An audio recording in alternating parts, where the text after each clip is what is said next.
Bajaj Finance made a lot of people very rich, but today everyone is whispering the same fear. The growth is finished, and I'll be honest with you. The number do look scary. 3 years ago, the total loans Bajaj gave out grew by 34%.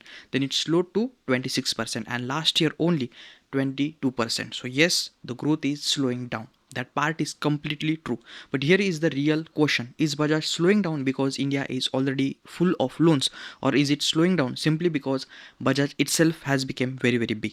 Because these are two completely different things. First means the story is finished, the other means the story is just taking a small breath. So let's find out the truth today very simply. Stay with me till the end because the last part will surprise you. And a small request, please do subscribe the channel so our channel can reach 1000 subscriber. Now back to the point. First, one simple idea. If you understand this, you understand everything. Think about a soap company. Every person baths maybe 1 or 2 times a day. So once every Indian is already buying soap, that company cannot grow much more. There is a limit, a ceiling. Now think about the loans.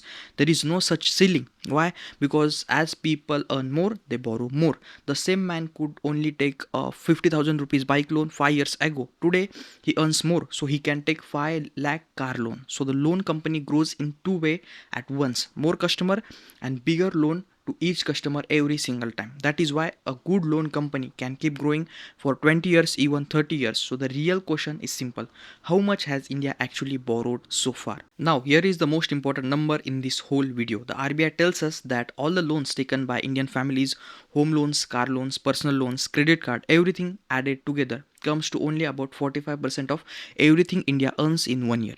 Let me make that even simpler. Imagine India earns 100 rupees in a year. Out of that, all our families together owes only just 45 rupees. That is very little. Now compare this with other countries. In China, that number is around 59. In USA, America, around 72. And South Korea, a huge 88. So look at where we stand today. India is just at 45, while rich countries are already at 70, 80, or even 90, meaning Indian families have barely started borrowing. Now, some of you will say that Sushant, everyone already has a bank account now.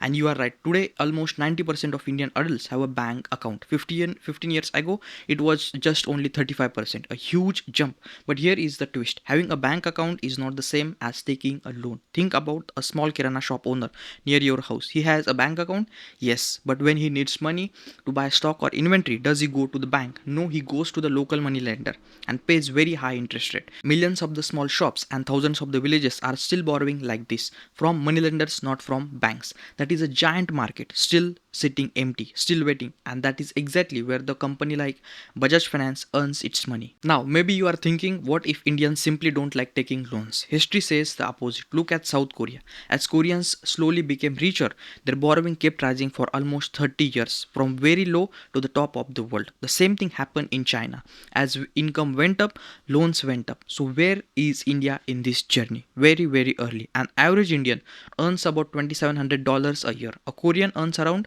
36,000. An American person earns $90,000. We are not late in this race. We are standing near the starting line. So the market is clearly not full.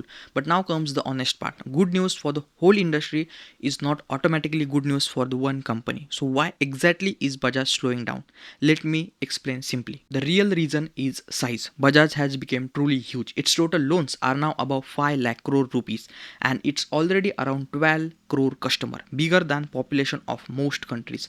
Now think simply. When you are a small company, doubling is easy, but when you are already a giant, growing even 25% means adding mountain of new loans every single year. So the slowdown is not a disease, it's just a size, simple maths, but there are real dangers too, and I won't hide them. First, the RBI can slow things down anytime. In 2023, it forced loan companies to keep extra safety money aside for risky loans. Second, competition. Banks and fintech apps are all chasing the same customers, so the profit gets thinner. Third, if the company lends too carelessly, people stop repaying. Bajaj has already slowed its own risky lending sector on purpose. So let's finish with our one question and two clear answers. Is India's lending market full? The answer is no. Our families owe just 45 rupees out of every 100 rupees the country earns.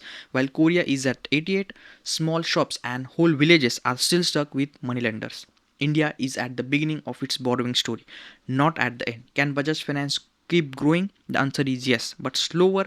Its growth rate will keep gently falling simply because it is already so big. and that is normal. That is not the same as finish. The pond is still huge. The only real question is whether this one fish keeps swimming smartly without getting greedy, and that, my friend, is exactly what you must watch as an investor. Thanks for watching. Please do subscribe the channel, like the video, and if you have any questions, please do put in the comment section. See you in the next video. Take care. Bye bye.